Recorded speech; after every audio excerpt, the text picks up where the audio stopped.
Now turn up.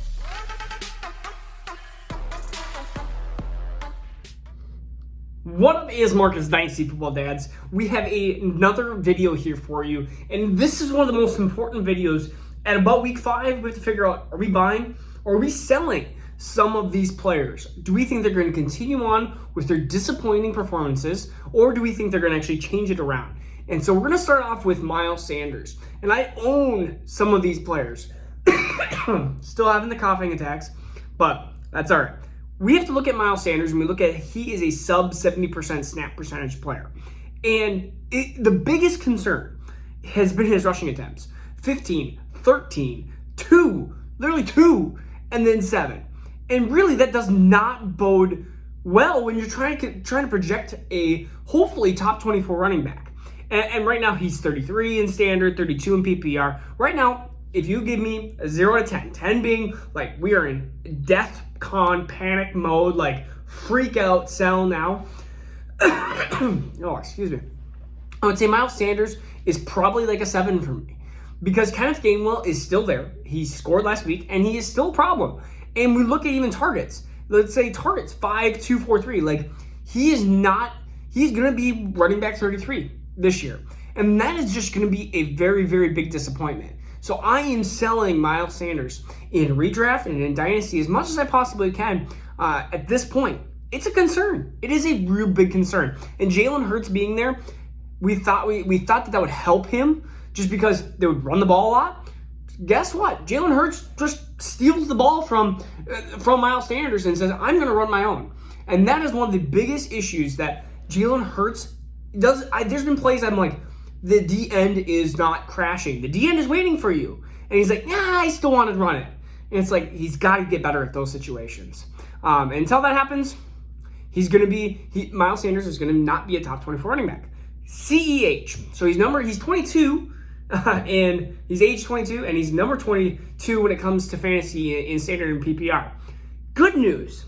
He's had 14, 13, 17, 14, and he's had back-to-back 100-yard games. He's also had back-to-back receiving touchdowns, no rushing touchdowns this year, but he's had 2 targets the week previous and then 3 targets.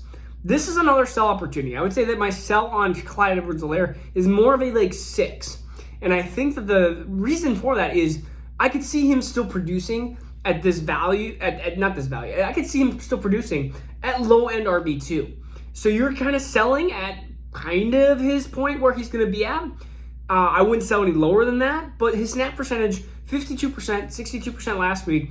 Again, he's just not getting the snap percentages, not getting the touches he needs to, especially in the receiving game. He literally has had 8 targets in 3 games, which is just not enough for a guy that we expected so much more from him.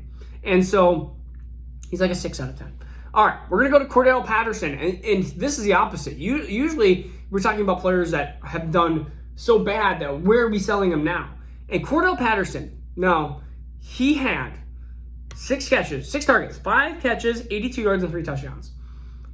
6 targets, 5 catches, 82 yards, and 3 touchdowns. What do you think the chances of recreating that that stat line again, is in that Atlanta offense? It's not good. It's not. He has a 30% snap share, 30% last week, then 42, 33, 33.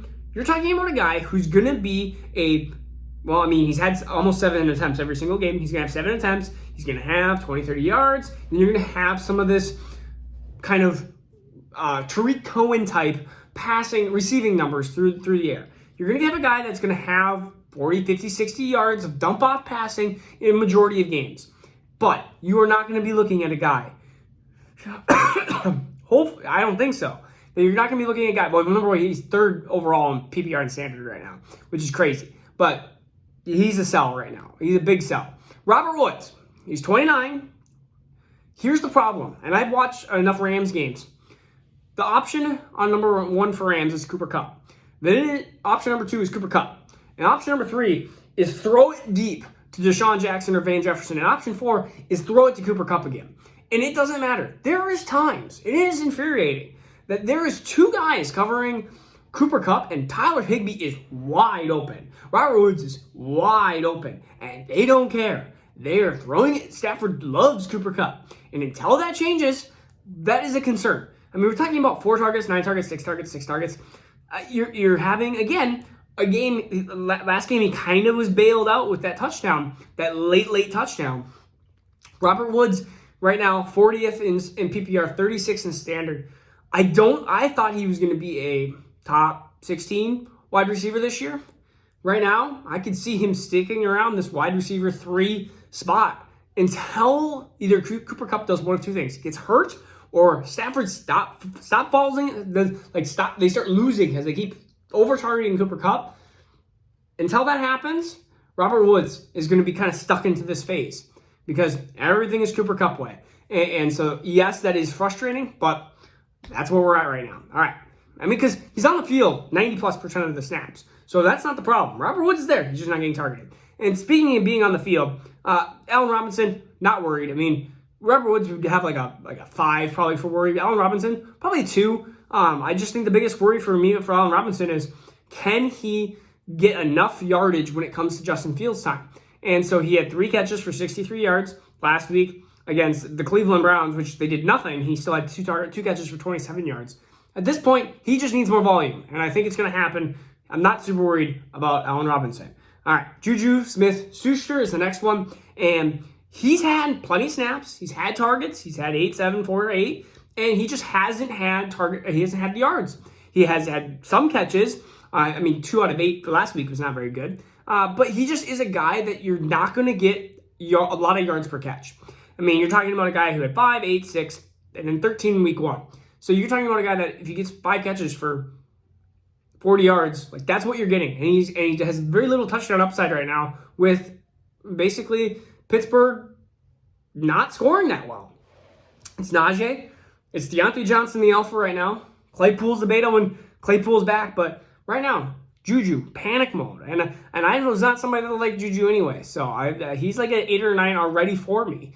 I think he's a big sell. Another guy I wasn't big and high on is Robert Tonyan, a.k.a. I think Bobby Tonyan. I think that's what they call him. Whatever it is.